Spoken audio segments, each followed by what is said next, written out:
Hey, Nancy, right? That's right, Nancy Drew. Amateur detective, huh? Ever thought about becoming a real detective? You know, like me? I don't know. Do you like what you do? I love it. You, heard about those bank robberies I solved, right? Tell me about them. Baffling case. Two-man team at 17 banks in 3 states in 5 days. FBI had no idea who the perps were. But after forcing their vehicle to a stop, confronting them, despite the fact that they were armed and giving chase, I single-handedly made the collar.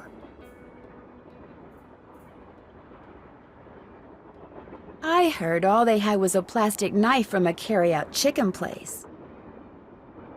You heard wrong. You see, Nancy, when somebody does something really remarkable in this country, the first thing everybody else does is try to tear them down. Reporters, late-night comedians, even some of my fellow officers, all have been spreading vicious lies about me. Why? Because they've never done anything remarkable in their sorry little lives, and they're jealous. Anyway, you should look around in here. Lots of interesting stuff. This was Jake's private car, you know. I understand that you found something on the floor in the dining car. Yeah, at first I thought it was an old coin, but it turned out to be some kind of slug. Where do you think it came from? Probably been lying there for 100 years. May have served a purpose back then, but now, worthless. May I see it? Sure, in fact, here, keep it. Wear it around your neck or something. That way, when people ask you where you got it, you can tell them Tino Balducci gave it to you. The Tino Balducci. Oh, thank you. What else can I do for you? So, what do you think happened to Lori? Well, she could have been kidnapped, she could have been tossed off the train, she could be hiding from us. But I obviously won't know which until I've gathered all the facts. So, you're gathering facts? Of course. It may not look it because that's my style. I'm a low-key kind of guy. But hey, don't worry. I'll know the facts when I know the facts. The truth can't be rushed, you know. Have you had a chance to talk to Charlena Purcell? Now, why would I want to do a thing like that? You don't like her? I can't stand those sappy books she writes. And seeing as I said as much during an interview on national TV once, it's a pretty safe bet she doesn't like me. Have you talked to John Gray? The ghost guy? Total quack. Only reason I'd talk to him would be to arrest him for fraud. It's been great talking to you. Not a problem.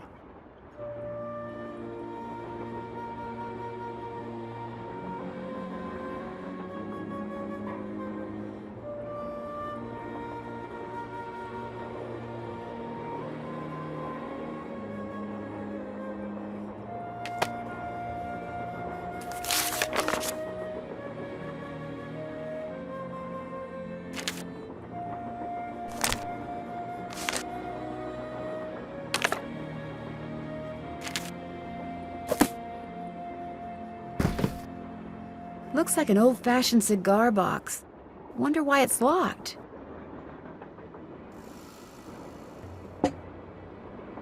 Camille with Hager Anderson and Chantilly Hildegard.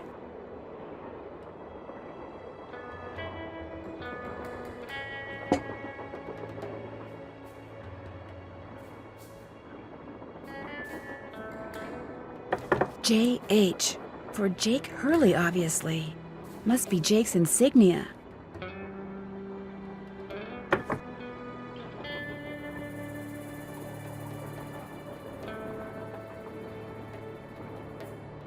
Another gemstone.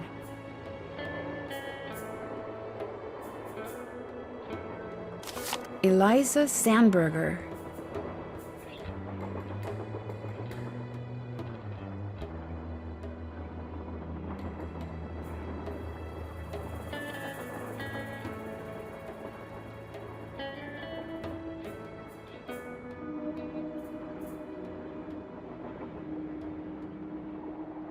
An old scale.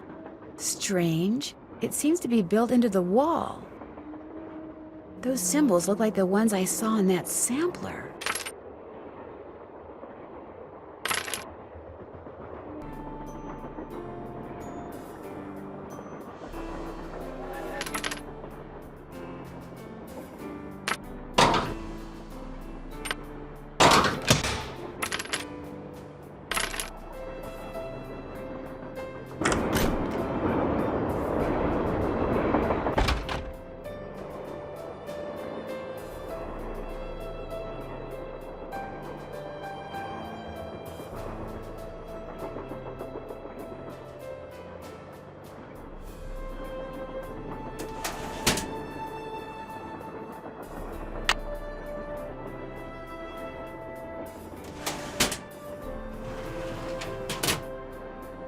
Silver. What do all those colors have to do with silver?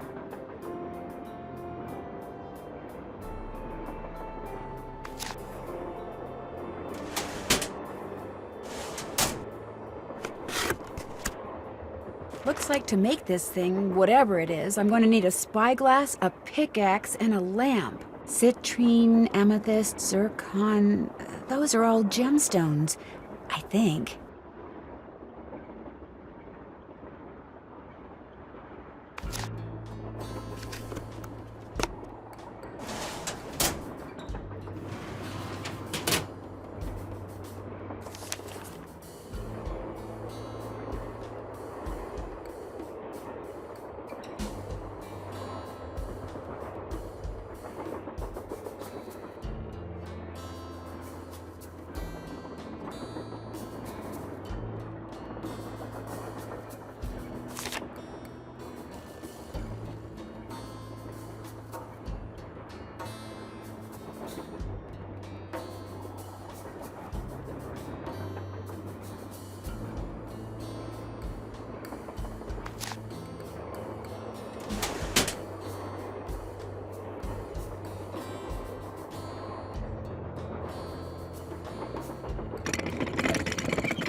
If I had a spyglass, I'd put it right here.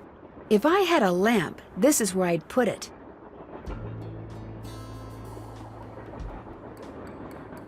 According to that diagram I found, those 6 gemstones are supposed to go in these 6 holders, but I have no idea which one goes where.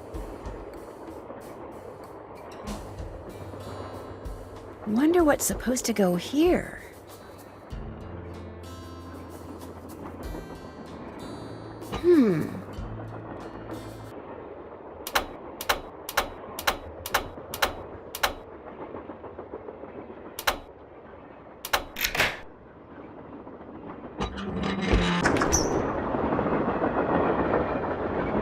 Lori? Oh my gosh! I never thought you'd be the one to find me. No offense. Nadine? Nancy Drew. Well, as you can see, I wasn't really spirited away by ghosts or anything. That bookshelf in the dining car, you step on this thing in the floor in there, and it slides open. I practiced disappearing for weeks. So it was just all for show? Well, not entirely.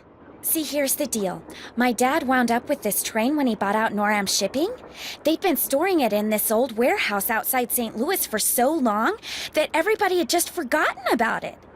Anyway, after mass begging on my part, Dad had the train restored to working condition and got me an engineer and track permits and all that other stuff until finally, here we are, on our way to find out what happened to Jake Hurley. Why do you need a train to find out what happened to him? Well, see, I was one of the first people in 100 years to set foot on this train, okay? Everything was just the way it was when Jake disappeared. Except I also found this. It's a letter that Jake wrote in 1901 to his niece back east. He was real paranoid about claim jumpers, which is why he never told anyone where his mine was. But he was also afraid something would happen to him and no one would ever know where it was. So he wrote this letter to his only living relative, Ruth Kensington. Here, take it. You want me to have it? Why? Because you found me. See, in that letter, Jake tells Ruth that everything she needs to figure out where his mine is on this train. He also warns her that his wife's spirit is on the train too, which kind of creeps me out. But the thing is, to find Jake's lost mine, we need the train. How do you know this Ruth person didn't find the mine decades ago? Mostly because I found that letter in the wastebasket. It was like she'd gotten so ticked off, trying to follow her nutty uncle's clues, that she finally said to heck with the whole thing. What about the other people you invited on this trip? If you want to show them that letter, go ahead. It's totally up to you. We're going to Copper Gorge because that's where Jake buried Camille, so I figured his mine might be somewhere around there too. But if you think we need to go somewhere else, you just let me know and I'll have the engineer take us there. How come you didn't try to find the mine yourself? Maybe I did. Or maybe I just thought letting other people try to find it would be a good excuse to throw a party. I like parties. How well do you know your guests? Well, I don't know you or those Harvey guys at all. Hardy. Frank and Joe Hardy. Whatever.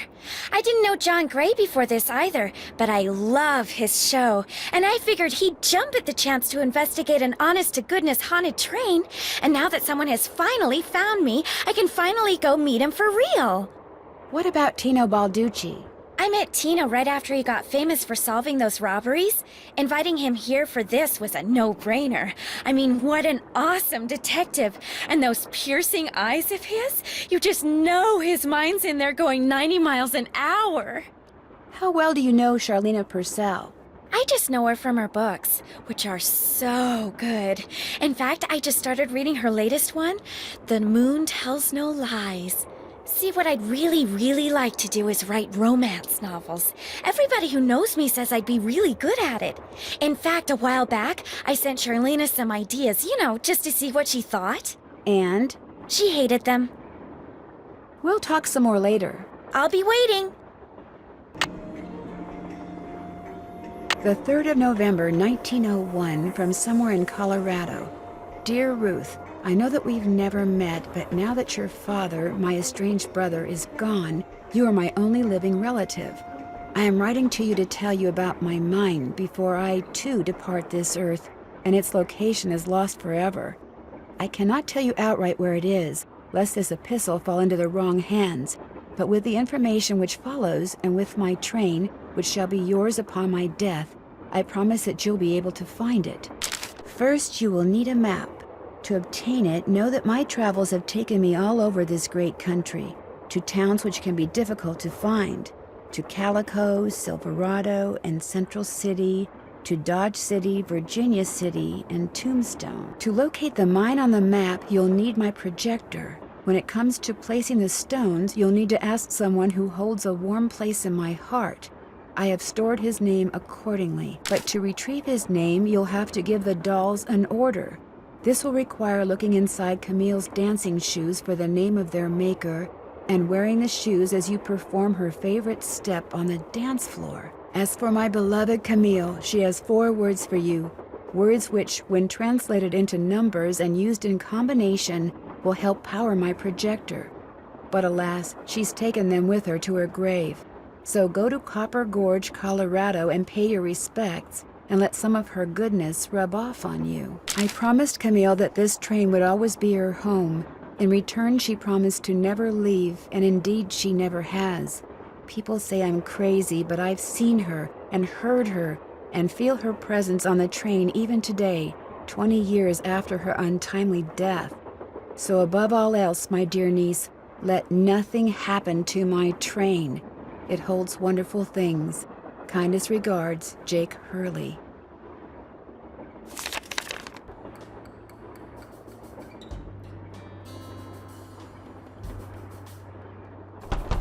Locked, naturally.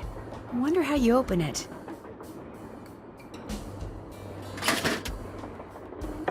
I bet I know what this is for.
Guess I'm done. Strange. All that's left is a jumble of letters. Looks like a dance floor, maybe? Darn, the name of the shoes is so faded I can't tell what it is. Maybe Bess and George can help me figure out who made them.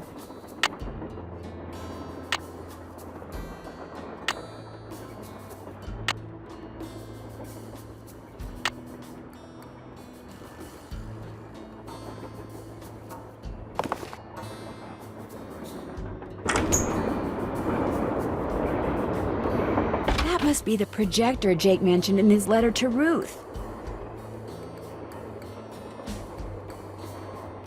Looks like I need to enter 8 letters into this thing. The question is, which 8 letters?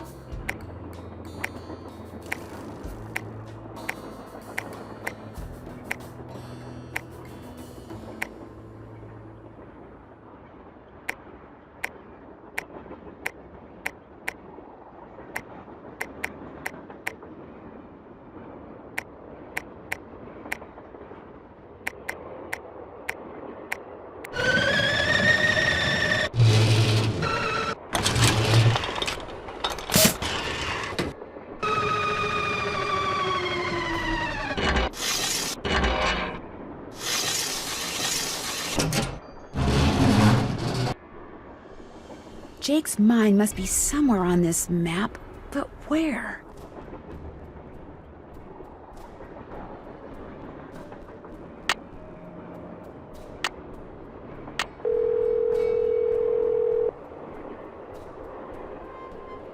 Hello? Hi, Bess. Hey, what's going on? The name of the company that made Jake's wife's dancing shoes is too faded to read, but to find Jake's mine, I need to know what it is. Hey, I know what you can do. Take a picture of them with your cell phone, then send it to us, and we'll check them out for you. But I thought you guys had to paint Bess's room. Boring. Besides, we're going to have to take a break soon because we're almost out of paint. Probably because Bess has gotten more on me than she has on the walls. Anyway, send us a picture of the shoes via cell phone as soon as you can. Actually, I already sent you a picture of the shoes. Well then, hey, we're on it. Ah, you guys are the greatest. I know. Need anything else? I get the definite feeling Laurie Gerard has a thing for Tino Balducci. I saw him on TV once. He is very cute. Laurie thinks he's the world's greatest detective. And you don't? Let's just say I'm glad he doesn't work for our police department. I think the only reason he's famous is because he looks good on camera. Well, I think you two are being way too hard on him. Just because he's good looking doesn't mean he can't also be smart. In fact, maybe Balducci tries to look incompetent on purpose. You know, to give the bad guys a false sense of security so it's easier to catch them. Ever think of that? No, Bess, I never did. Well, there you go. Catch you later. Okay. Well, George, back to work.